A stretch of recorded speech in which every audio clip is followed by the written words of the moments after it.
그래서 오늘 본문은 다윗의 신하들이 노년의 다윗을 위해 젊은 처녀를 구해오는 것으로 시작됩니다.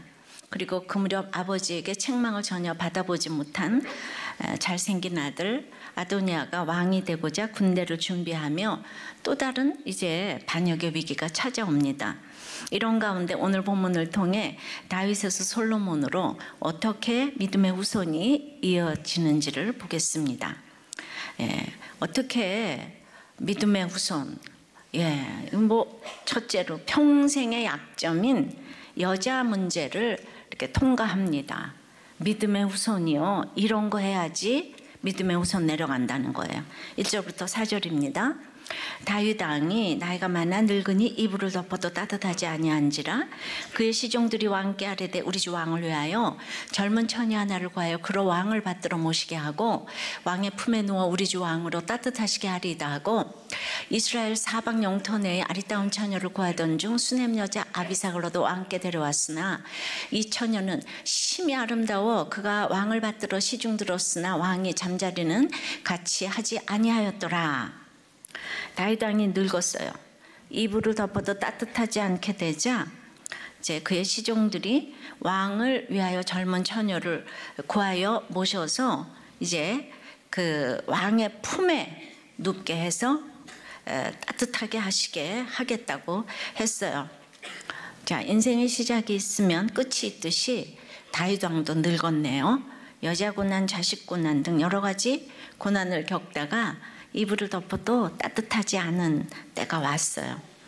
이 70인용에서는 따뜻하게 한다를 이제 함께 누워 자게 한다라는 좀 그런 걸로 했는데 시종들의 섬김은 함께 잠으로 이렇게 따뜻하게 하고자 한 배려라고 보여지는데 그러나 제가 생각해 봤어요. 전국에서 그때 이 노예도 아니었는데 전국에서 뽑힌 심히 아름다운 그 여자는 15절에 보면 쇠약하고 심히 늙은 다윗과 동침하면 그 다음 그 인생은 어떻게 되는 거예요? 생각해 보라고요. 그냥 띵크. 이건 분명 이렇게 넘치는 섬김이라고 할 수 있지만 아무리 다윗 왕국이라도 이제 그 당시 왕정 시대의 전제주의 문화를 생각할 때 의술의 차원인 지체의 사랑이라고 보는 것이 좋을 것 같습니다. 우리에게도 연로하신 부모님들이 많으세요. 이제 각종 건강식품 또 건강보조기구 사드리는 것도 좋겠지만은 영적 필요를 좀 채워드릴 수 있었으면 좋겠습니다. 교회 오래 다니면서도 부모님의 영적 상태에 이렇게 무지한 경우를 많이 보게 됩니다. 그래서 시종들이 지체의 사랑으로 이제 아리따운 처녀 아비삭을 데려옵니다. 그러니까 심히 아름다운 처녀라고 이제 2번이나 강조했어요. 얼마나 아리따고 심히 아름다운 처녀인지 이 잘생긴 아들 아도니아가 세상에 아내로 달라고 간청할 정도입니다. 평소에 다윗이 얼마나 이쁜 여자를 밝혔는지 알 수 있는 대목이에요. 다윗이 심히 아름다운 바세바, 그때도 똑같은 표현을 썼거든요. 심히 아름다운 바세바 때문에 간음과 살인을 저질렀던 것을 우리가 다 알고 있습니다. 그러니 다윗이 얼마나 여자 문제에 약했는지 아시죠? 하다못해 전쟁을 치르면서도 여자를 얻어들였고 그 기가 막힌 바세바 사건 이후 아들을 쳤음에도 불구하고 계속 후궁들과 동침을 했어요. 정말 평생 끊어내지 못하는 약점이었습니다. 그러니까 끊임없이 얻어들인 후궁들이 자녀를 낳았고 그 아들들이 쉬지 않고 문제를 일으키는데도 여자를 끊지 못했습니다. 그런데 자신이 가장 사랑하는 아들 압살롬이 백주에 자기의 모든 첩과 동침을 하는 사건 이후에 드디어 다윗이 여자 문제를 끊었습니다. 압살롬 반란 사건 이후에 그 후궁들을 죽는 날까지 보지 않았다는 이렇게 표현을 했거든요. 아마 이 정도나 돼야 끊어지나 봐요. 그리고 오늘 여자 얘기가 처음이자 마지막으로 등장을 합니다. 그리고 밧세바보다 더 심히 아름다운 처녀를 보며 동침하지 않으므로 여자 문제에 대한 마지막 테스트를 통과한 것이라고 보여집니다.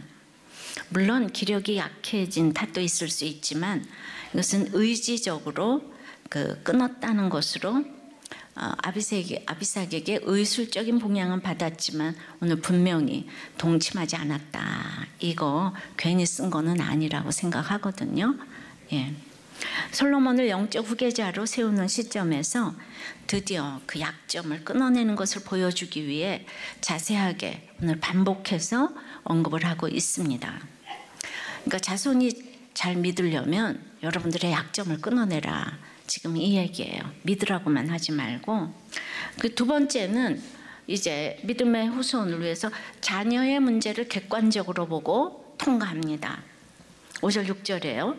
그때 핫깃의 아들 아도니아가 스스로 높여서 이르기를 내가 왕이 되리라고 자기를 위하여 병과 기병과 허위병 50명을 준비하니 그는 압살롬 다음에 태어난 자의 용모가 심히 준수한 자라 그의 아버지가 네가 어찌하여 그리하였느냐고 하는 말로 한 번도 그를 섭섭하게 한 일이 없었더라. 이제 이번에는 아들 아도니아의 문제를 해결할 차례예요. 이제 아비삭의 문제를 해결했기 때문에 이제 아도니아의 시험이 왔는데 죽기 직전까지 이렇게 시험이 있기 때문에 방심하면 안 되는데요. 제일 무서운 문제는 역시 자녀 문제 같아요. 여자 문제보다 더 지독한 문제는 이 자녀 문제입니다. 자녀를 객관적으로 못 봅니다. 아도니아가 누군가요? 그 이름의 뜻이 여호와는 나의 주, 이에요. 근데 6절에 보니까 용모가 심히 준수하고 아버지에게 한 번도 섭섭한 말을 들어본 적이 없는 아들이라고 하네요. 그러니까 인격과 능력과 뭐 성경 지식부터 그냥 모두 포함해서 탁월했다는 것이니까 아버지가 섭섭할 일이 없어 보이죠. 어머니도 축제라는 뜻의 이 핫깃이라는 엄마인데 막 아도니아를 통해서 잔치를 벌이고 싶은 이런 아들이었을 거예요. 그러니까 다윗의 약점은 또 이런 잘생긴 아들을 계속 편애하는 거예요. 압살롬 때도 망했는데 근데 이 세상에 완벽한 자녀가 어디 있겠어요. 예.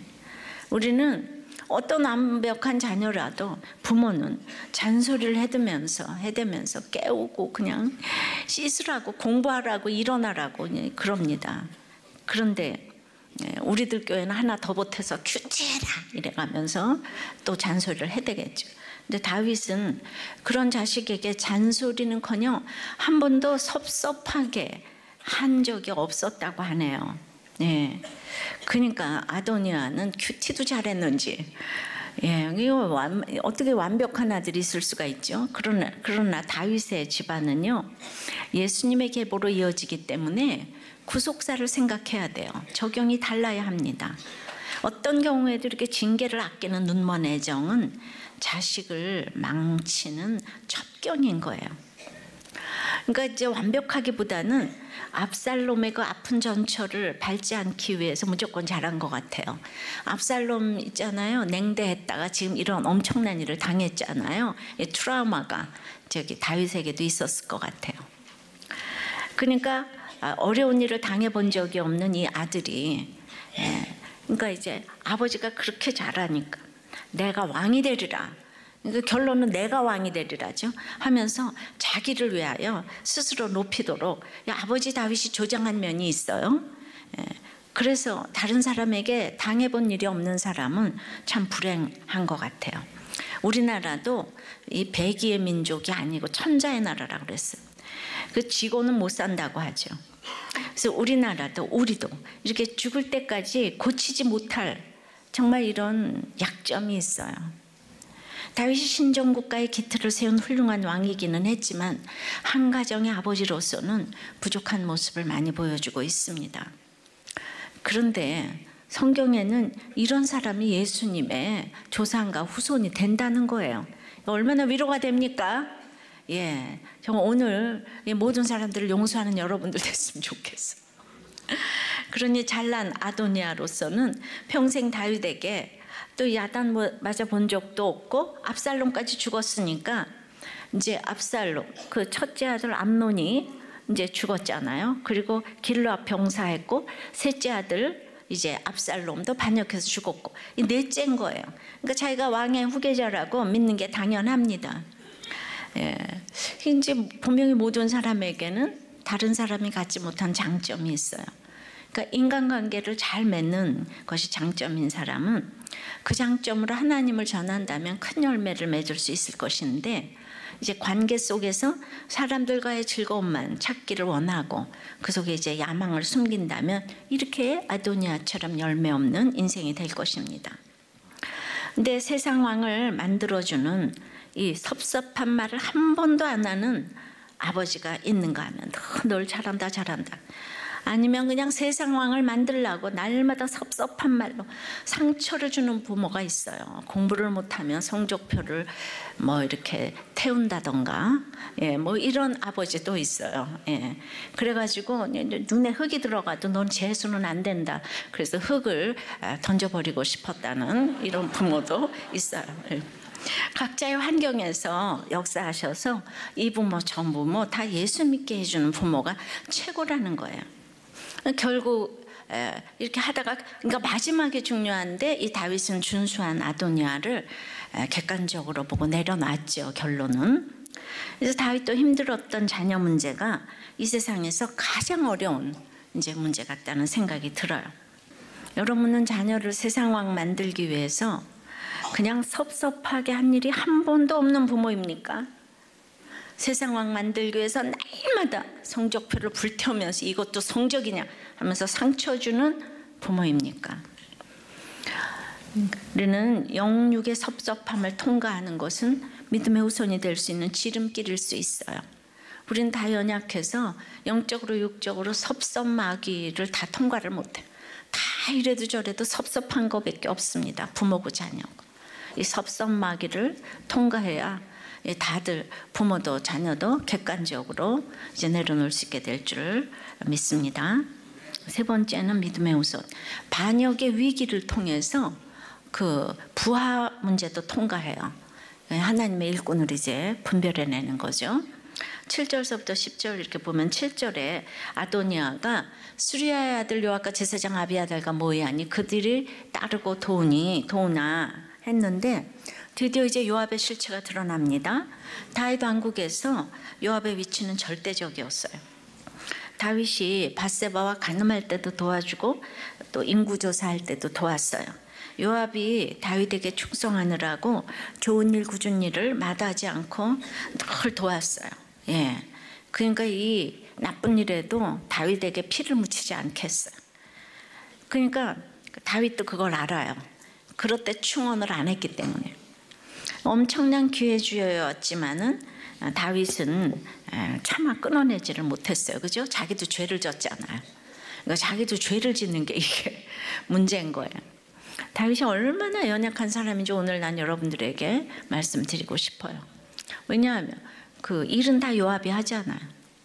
그러니까 어쩔 수 없이 참고 기다렸는데 그래도 자기가 끊어낼 수는 없어요. 그랬더니 요압이 스스로 사단의 편에 붙게 되는 일이 지금 일어난 거예요. 여러분, 아무리 미운 사람이 있어도 여러분들이 먼저 자르고 이러지는 마세요. 악한 사람은 악한 사람이 와서 이렇게 처리하도록 기다리셔야 돼요. 여러분들이 손에 피를 묻히시면 안 돼요. 8절에서 제사장 사독과 여호야다의 아들 분하야와 선지자 나단 등 아도니아와 함께하지 않는 그 다윗의 용사들이 있었다고 합니다. 제사장 아비아달은요, 다윗이 쫓겨다닐 때 그 아히멜렉 제사장이 떡을 주어가지고 구해줬기 때문에 사울에게 죽임을 당했잖아요. 그 아히멜렉 가문이 멸절을 하는데 유일하게 살아남은 아들이에요, 이 아비아달이. 그러니까 다윗은 그에게 마음의 짐을 많이 가지고 있고 너무 충성했어요. 그렇게 어려울 때 도움을 주었는데 이제 결정적인 하나님의 약속을 분별하지 못해서 이 아비아달이 아도니아 편에 쓴 거예요. 큰 고난을 함께 견뎌낸 요압과 아비아달이 다윗을 왜 버렸을까요? 바로 다윗이 늙고 힘이 없어졌기 때문이에요. 그리고 아도니아가 너무 준수했기 때문이에요. 그의 능력과 출중한 외모에 넘어가서 자신의 권력을 위해서 다윗을 배신한 거죠. 그런데 아비아달이 그 편에 쓰니까 대부분의 사람들이 그쪽으로 섰어요. 어떻게 이런 일이 있을까 싶지만 사람들은 정말 외모를 취하는 것 같아요. 압살롬이 그렇게 외모가 좋아서 모든 백성이 그 편에 섰던 거 아시죠? 백성들의 마음을 훔쳤다 그랬어요. 예, 도적질했다 그랬어요. 부르다가 죽을 그 외모가 여전히 너무 좋은 거죠. 여러분들 이제 너무 유명한 막 그냥 탤런트가 신화까지 와서 하고 여기 왔다 그러면 여러분들 오빠 뭐 이러면서 하루를 해도 저분이 목사님이었으면 좋겠다 막 그럴걸요. 미모가 뛰어난 부인이 너무 또 이제 뭐 힘들어서 이혼했어도 또 여전히 또 미모를 취하는 그냥 날마다 결혼하는 남자 웨딩킴이라고 있어요. 다윗이 수십 년간 사울에게 쫓겨다니고 15 광야를 거치는 것을 보며 택함받은 다윗과 함께하는 자들이 하나도 부럽지도 않고 두렵지도 않은 거예요. 왜냐하면 군사력도 없고 솔로몬에게는 따르는 사람도 없고 장자권도 없고 게다가 불륜의 아들이잖아요. 밧세바의 아들이에요. 10번째 아들. 이러니까 뭐 모든 것이 아도니아가 뛰어난 거예요. 그야말로 진짜 인간성도 좋은 거예요. 그러니까 이런 아도니아를 택하는 것은 우리 인간의 본능일 것입니다. 제가 개척할 때 꼭 그랬을 것 같아요. 저를 누가 따라오겠습니까? 예. 요압과 아비아달의 이 선택은 이제 보이는 것을 선택한 결론이죠. 그래서 아비아달은 제사장 직분을 파면당하고 엘리에게 하신 심판의 말씀이 성취된 것을 보며 약속은 반드시 이루어진다는 것을 알아야 합니다. 인간의 지혜와 하나님의 약속은 비교가 안 돼요. 우리가 큐티라는 것은 하나님의 약속을 우리가 지금 이제 날마다 기억하고 가는 거예요. 그 약속을 믿고. 이게 대단한 것입니다. 그래서 요압은 부귀 영화를 위해서 하나님을 대적하는 것이 얼마나 큰 죄인지를 보여줍니다. 하나님께서 평생 도와주셔도 당장 보이는 것이 없으면 다 하나님을 불어 잊고자 합니다. 예.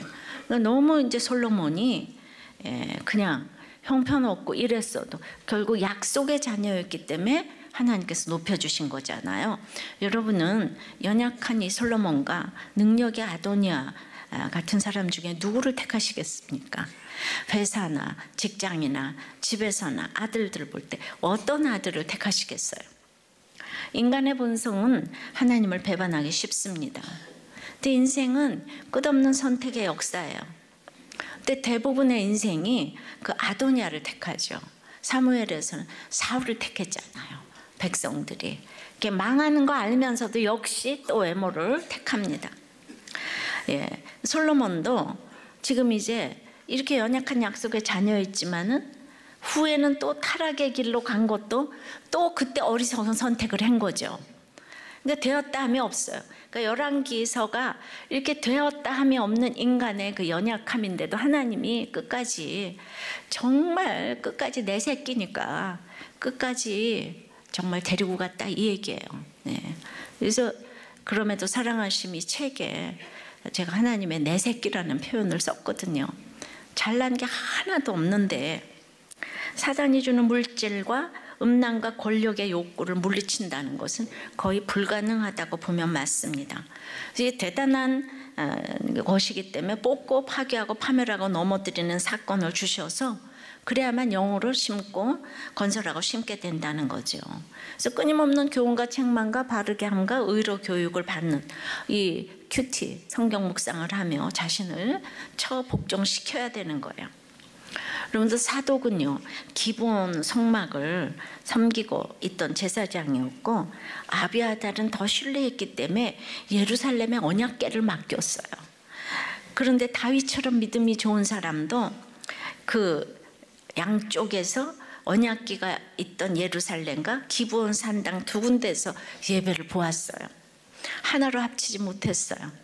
왜 그런 줄 압니까? 사독은 또 압살롬 반역 사건 때 다윗을 도와주었잖아요. 그러니까 두 제사장이 다 생명의 은인인 거예요. 하나님 나라의 은인인 거예요. 한 곳을 패할 수가 없는 거예요.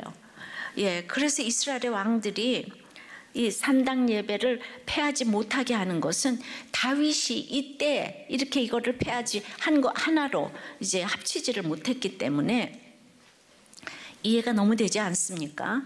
예, 도저히 그냥 이 직분을 저 사람은 좀 패해야 되겠는데 이게 안 되는 거예요. 다윗도 이랬는데 우리 남북이 하나가 되는 것도 얼마나 어려운 일일 것이며, 예, 또 뭐 교파가 하나로 통일되는 것도 얼마나 어려운 일이겠습니까? 부부간에 또 교회도 직분을 줄 수도 안 줄 수도 없는 이런 일들이 많이 있어요. 그러니까 직분을 줄 수도 없다 그럼 벌써 불편한 사람이 있고 환경이 그런데 거기에 저 불편하다 그러면 이 아비아달 때문에 고민을 한 거 보니까 다윗이 맞는 고민을 했어요. 이 사람이 아도니아 편을 갔잖아요, 그죠? 아도니아를 따랐잖아요. 그 이런 사람한테 직분을 안 줬어야 되는데 다윗 때 이미 사독에게 그걸 넘겼어야 되는데, 예, 이런 게 힘든 일이 많이 있는 거죠. 예. 아무리 노력을 해도 할 수 없는 일이 이게 다윗에게 있는 것처럼 우리에게도 이제 그 때를 그러면 어떻게 하는가?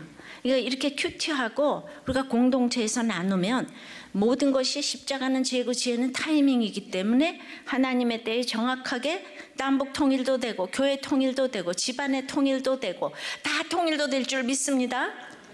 그래서 우리는 누구와 함께 할까를 생각해야 될 때도 있지만 이 8절처럼 누구와 함께 하지 않아야 할까도 묵상을 해야 돼요.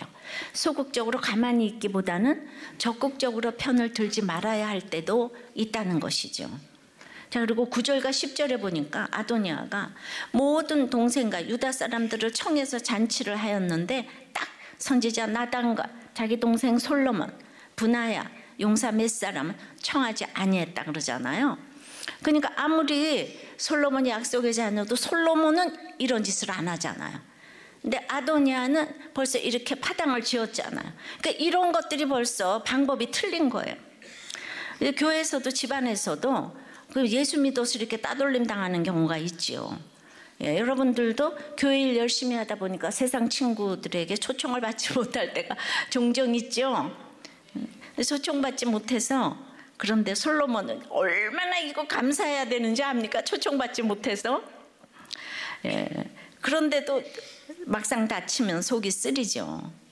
그것 때문에 또 우리는 주님께 부르짖게 되니까 감사해야 합니다. 자, 아도니아 편에 초청받은 사람들은 다 권세자들이고 숫자로도 우세합니다. 근데 솔로몬 편에 섰는 사람은 중요한 사람, 분하야와 용사 나단이에요. 여러분, 숫자가 문제가 아닙니다. 진짜로 구원받은 사람 몇 명만 있으면 하나님 나라는 이루어져 갑니다. 이런 몇 명만 있으면 10,000명 성도도 얼마든지 감당한다고 제가 이렇게 목회자 세미나 때마다 얘기를 합니다. 그 한 명이 없어서 교회가 이제 망하는 거라고. 적용해 보세요. 초청받지 못해서 오히려 감사해야 할 일은 무엇입니까? 믿음이 아닌데도 편하니까 어울리는 사람은 누구입니까? 나를 도울 사람은 단 몇 사람일 수 있어요. 예. 그러니까 이 목장을 귀하게 여기시기를 바랍니다. 지금 여러분들이 망해보지 않을 때는 목장을 굉장히 우습게 여깁니다. 힘든 일이 없을 때는 아주 목장을 다 찌질하게 봅니다. 근데 그 찌질한 사람 몇 사람이 다윗 왕국을 이끌어갔어요. 환난당하고 빚지고 원통한 자 400명. 여기도 요 몇 사람이 하나님 나라를 정말 이어가게 한 거예요. 믿음의 우선 네 번째는 인간적인 속임수와 영적인 계책을 분별합니다. 우리가 이제 그래서 이제 그 나단이 그 솔로몬의 어머니 바세바에게 찾아와가지고 지금 이러저러한 일이 있는데 빨리 왕에게 들어가서 아도니아가 왕이 됐다고, 우린 초청받지 못했다고 이제 이런 얘기를 하라고 이제 솔로몬의 그 생명을 구할 계책을 내가 말하도록 이제 바세바 보고 다리를 놔달라고 그렇게 얘기를 하고 그 얘기가 똑같이 반복이 돼서 이제 나오는 거예요. 믿음의 후손을 세우기 위해서 이렇게 계책이 필요합니다. 다윗과 나단은요 서로 너무 신뢰하는 관계예요.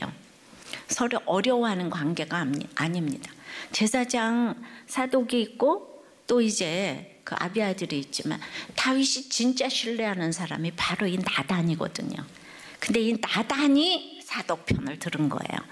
그러니까 이걸 이제 들을 수 있는 그 믿음이 있는 거죠. 그러니까 서로 어려워하는 관계가 아니에요. 그런데도 이 나단이 다윗에게 예의를 지킵니다.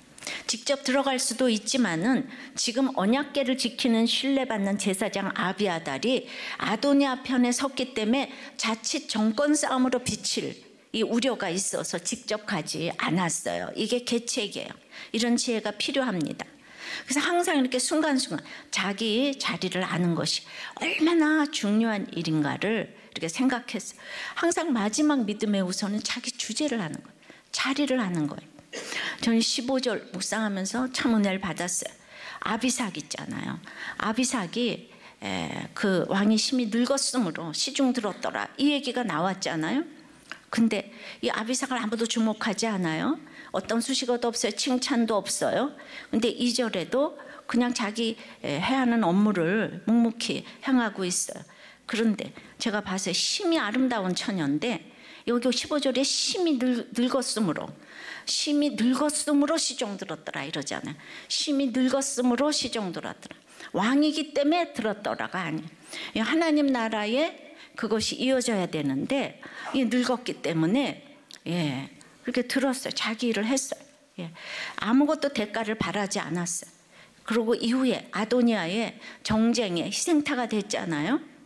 그러니까 이 아비삭은 아주 아름다운 것이 저주같이 여겨지는 여자였지만은 다윗을 하루라도 더 살려서 이 하나님 나라가 이어지게 하는 이 역할이야말로 그냥 무명한 자 같으나 수천 년 동안 그 이름이 성경에 이렇게 기록된 줄 믿습니다.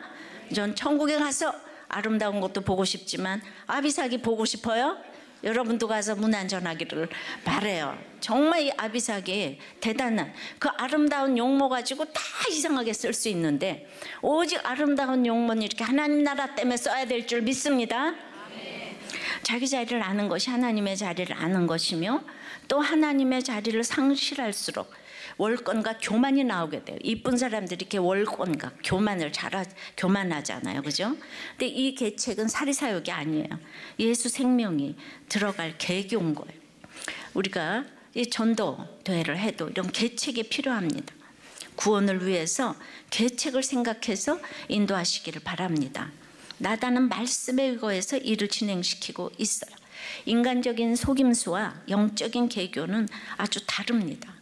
솔직해야 한다고 누구에게나 똑같은 말을 할 수는 없는 거예요. 그런 분별을 할 수 있도록 하나님께 지혜를 구해야 합니다. 적용 질문 드릴게요. 생명을 구한다는 명목으로 충동적으로 움직이나요? 이 충동적으로 움직이면 이게 모든 게 헛수고가 됩니다. 아니면 배려와 예의와 지혜가 담긴 계책을 세웁니까? 힘들어도 자기 자리를 묵묵히 지키고 있는 것은 무엇입니까? 자, 그래서 15절서부터 21절까지 이제 나단이 밧세바가 그 길을 놓고 나단이 들어가서 이제 똑같은 얘기를 한 거예요. 어찌하여서 아도니아가 우리는 청하지 않고 다 청했다 이러면서 이제 그 밧세바가 지금 내 아들 솔로몬은 당신이 죽을 때 나하고 솔로몬은 죄인이 될 거다. 근데 이것은 약속하지 않으셨는가? 하나님이 솔로몬을 약속의 자녀라고 하지 않았는가? 이러고 이제 가서 밧세바가 얘기를 했어요. 밧세바는 다윗의 침실을 마음대로 들었죠. 총애했잖아요. 그래서 나단이 밧세바를 이 일을 고할 사람으로 택했어요. 근데 심히 아리따운 이 아비삭이 다윗의 시종을 들고 있는 걸 보고 밧세바의 마음이 어땠을 것 같아요, 여러분? 심히 아름다운 두 여자가 만났잖아요. 지금 보면 전처현처라고나 할까요? 그런데 저는 이 아비삭을 생각하면 믿음의 우선으로 밧세바와 서로 주 안에서 통했으리라고 생각해요. 다윗이 심히 늙고 병들었기에 다윗에게 맞는 시중을 해주는 것에 너무 고마워 했으리라고 생각하고, 벌써 다윗이, 그 아비삭이 벌써 이 여자가 문란한 여자가 아니잖아요, 그죠? 그것을 이제 딱 알았던 거예요. 다윗을 그냥 기쁘게 해주는 그 용모로, 하나님의 생각에 초점을 맞추다 보면 이게 쓸데없는 투기를 안 하기 때문에 우리는 헌처가 전처를 전도하고 또 이 첩도 전도하고 그러는 교회잖아요. 밧세바가 이렇게 되기까지 얼마나 시련을 겪었습니까? 시집 와서 자기 아들 죽고 다른 부인의 아들 또 이렇게 죽고, 저 압살롬, 이제 아도니아까지 반란을 일으키는 이 시점에 세상적인 소망이 뭐가 있겠습니까? 그럼에도 아무리 부부라고 할지라도 아주 그냥 이렇게 몸을 굽히면서 아주 그냥 그 예의를 다 하는 것을 이렇게 이제 보게 됩니다. 끝까지 예의를 지켜야 되겠죠. 밧세바는 다윗에게 약속의 말씀을 정확하게 상기시켰어요. 이렇게 말씀대로 상기시키는 사람에게는 두려움이 없습니다. 솔로몬만 청하지 않아서 꼭 아도니아를 고자질한 것처럼 보이지만은 솔로몬이 왕이 되는 것도 말씀을 정확하게 이루게 하기 위함이기 때문에 이건 가만히 있어서는 안 되는 문제예요. 알려야 합니다. 그래서 이처럼 말씀을 알고 있는 게 얼마나 힘이 되는지 몰라요. 다윗이 선포하기를 담대하게 촉구합니다. 이것은 죽고 사는 문제고 하나님 나라 일이냐 사단의 일이냐. 그래서 이게 확실할 때는 이제 이렇게 담대하게 나가야 돼요. 아도니아가 그냥 압살롬이 했던 것을 욕하면서 그대로 따라하죠. 세상은요, 나쁜 일을 보면 그대로 이렇게 따라합니다. 자, 여러분은 정말 그래서 왕따를 당해보신 적이 있나요? 그 일로 하나님 앞에 나가게 됐나요? 아직도 상처로 남았나요? 22절부터 27절까지는 밧세바가 들어가서 다리를 놓고 또 나단이 가서 그 얘기를 똑같은 걸 이제 반복합니다. 이 일이 주께서 정하신 일입니까? 내 주 왕을요, 그 왕에 앉을 자를 종에게 알게 하지 아니하셨나이다, 뭐 이러면서. 근데 이제 보니까 다윗과 밧세바, 나단은 말이 서로 통했어요. 왜? 약속의 말씀을 알고 있기 때문이에요. 믿지 않는 사람과는 도대체 말이 안 통하는 거 있죠. 그러니까 뭘 정할 때 예수에 관한 거는 민주주의로 되는 게 아니에요. 여기 아도니아와 아비아달, 요압은 이 말이 안 들리잖아요, 그죠? 교회를 그렇게 오래 다녔는데도 이 말을 못 알아들어요. 그래서 약속의 말도 해야 할 사람이 있고 잠잠해야 될 사람이 있는 거예요. 나단과 밧세바는 다윗에게 있는 이 팩트, 사실만을 이야기했어요. 이 중요한 말이기 때문에 계속 반복되어 나옵니다. 그래도 다윗이 계속 듣기가 싫었을 거예요. 왜냐하면은 지금 이제 밧세바와 나단이 하는 얘기는 다윗 당신 잘못했다 이 얘기 아니에요. 그러니까 이제 책망의 말도 잘 들어야 되는데 다윗은요, 솔로몬이 후계자인 거 알았어요. 근데 왜 말 못했을까요? 자기가 우리아를 죽이고 밧세바하고 결혼해서 얻은 아들이잖아요. 늘 깨름직한 거예요. 근데 다윗이 다윗된 것은 하나님이 택하셨기 때문에 인도하셨어요. 교만해서 인구조사할 때는 온역으로 치셨잖아요. 밧세바하고 간음했을 땐 그 아이를 죽이셨어요. 압살롬이 반역했을 때는 그런데 사랑하는 지체를 주셨어요. 근데 아도니아 사건에도 나단 선지자를 주셨어요. 자기가 한 게 아무것도 없어요. 근데 택한 자는 아무리 아파도 끝까지 깨어 있어서 이걸 깨달아요. 그리고 그 방법을 잘 알아요. 나서지 않은. 이 세상은 혼자 못 가요. 지체가 필요해요. 우리가 필요해요. 여러분 적용해 보세요. 함께 말씀으로 삶을 나누며 나를 일깨워줄 밧세바와 나단 같은 지체가 있습니까? 너무도 고마운 그 지체를 위해서 우리는 평생을 헌신하셔야 되는 거예요. 내가 들어야 될 책망의 말은 그래서 지금 무엇입니까? 큐티인에 실렸던 공동체의 고백이에요. 이분은 재혼했던 남편과 또 재결합하여 가정이 겨우 회복된 분이에요. 뭐가 복잡하죠? 오늘 12절에 밧세바에게 당신의 생명과 당신의 아들 솔로몬의 생명을 구할 계책을 말해주겠다 하는 나단 선지자의 역할을 교회 지체들이 해주었대요. 그래서 그냥 이 영육 간의 전쟁을 치를 수 있었는데 어느 날 20년간 관계가 단절되었던 이 친지의 전화가 걸려왔는데 첫 남편의 어머니가 루게릭병으로 위중하신데 이 손녀딸을 보고 싶어 한다는 거예요. 그런데 이제 그때 요셉과 형제들과의 화해에 대한 설교가 생각나가지고 그냥 너는 이 딸의 문제가 아니다. 내게 구원의 사명을 주신 주님의 마음을 깨닫지 못하느냐.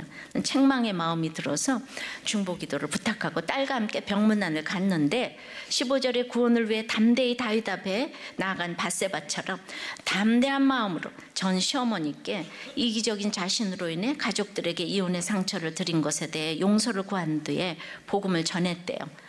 루게릭으로 온몸이 굳어가는 분이 순순히 고개를 끄덕이며 눈물을 흘리셨다는 거예요. 그러니까 이게 얼마나 힘들면 그렇게 중보기도를 부탁하고 갔겠어요. 그리고 한 달 후에 돌아가시고 딸과 함께 장례식에 참석을 했는데 그곳에서 외국에 있다는 전 남편을 제외한 남은 가족들과 화해하는 모든 과정을 딸에게 보여주면서 이 믿음의 후손으로서 영적 유산을 남길 수 있었다는 거죠. 이게 얼마나 타이밍이 중요한지 아셨죠? 바로 이렇게 적용하는 거예요. 예, 우리는 구원을 위한 일에는 이렇게 지혜로운 방법과 용기가 필요하고 공동체의 사랑이 담긴 책망은 연약한 우리를 깨워서 생명의 길에 서게 합니다. 말씀을 맺습니다.